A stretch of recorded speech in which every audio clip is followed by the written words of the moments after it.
We have with us Democratic Congressman from Texas, Al Green. He serves on the House Financial Services and Homeland Security Committee. Congressman Green, thank you for being with us. Obviously, it is all eyes on this trip. Speaker Pelosi traveling to Singapore, Japan, South Korea, and Malaysia. But there is speculation that she could possibly stop in Taiwan. Your thoughts? Well, I'll support the speaker if she stops. I'll support her if she does not. I don't think she'll be badgered into doing anything. I know this speaker. I've known her now for almost 2 decades, and she bases her decisions on empirical evidence. And I would trust her to make the right decision. I'll support her either way.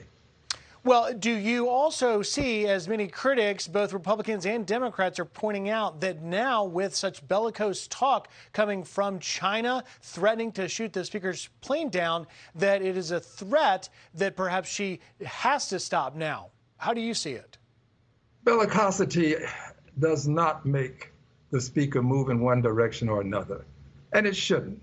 You should not allow your decisions with reference to your travel as Speaker of the House, third in line to the presidency. You don't allow another country to make comments that will motivate you to do one thing or another. You do it based upon empirical evidence. So I'm appreciative of what's being said about a failure to do so would make us look weak. Well, we will look as strong as all of these warheads we have are. We will look as strong as the aircraft carriers that we have. There's nothing in the world like us. We are global. We are a global power. We can send out a Nimitz-class aircraft carrier, and it doesn't have to come back for 25 years. So they're not going to make us look weak by being bellicose. Well, you raise a great point, Congressman, because the USS Ronald Reagan this week moving its carrier and strike group into the South China Sea. Now, that's not unprecedented in the Pentagon not commenting on ship movements, but does it indicate to you just how high tensions may be in the competition between our two countries? Well, we are around the globe consistently, and I don't see it as highly unusual for us to have a aircraft carrier in those waters. We're everywhere. There's nothing like us. So I wouldn't draw conclusions other than we're doing something that we deem to be important and critical for our mission, not the mission of someone else.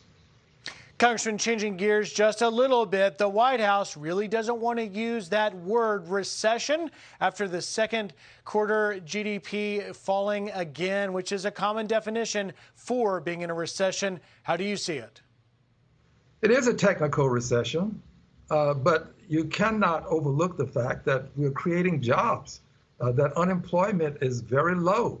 Those two things would cause one to conclude that we're not in a recession of the type that we normally experience just yet. And we are working to prevent that from happening. That's why we have the Inflation Reduction Act to help us to bring prices down, to make sure that persons will have the opportunity to have more money in their pockets and keep more of the money that they have in their pockets. So I'm very much pleased with what the president is trying to do to get this done. This bill that we're looking at is going to reduce the deficit by more than $300 billion. And it has offsets in it by making those big corporations, the 200 that pay less than 15% in taxes, right? They should pay their fair share. There's nothing wrong with that. I want to get to that. But first, Congressman, you and I are old enough to have lived through recessions in the past. So let me ask you, do you believe Americans and your constituents in Texas are feeling a recession, whether the White House is calling it that or not? Of course they are. Of course, people have a mindset that's been created to cause them to think recession. I don't deny this. My constituents care about the stock market, but they live by the supermarket. And when they see prices going up in the supermarket, that impacts them at the service station. But remember this, if we had no worldwide pandemic, no shutdown of the workforce worldwide, if we didn't have those two things, and if there was no Russian invasion, we wouldn't have 9.1% inflation.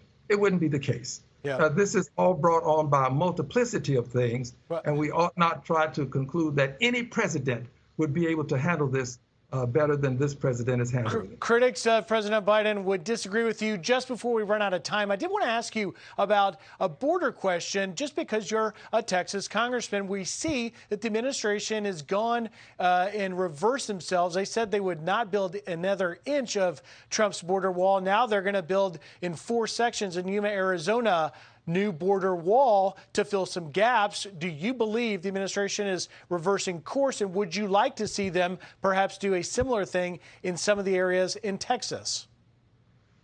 What I'd like to see is both parties, both sides, sit and discuss comprehensive immigration reform.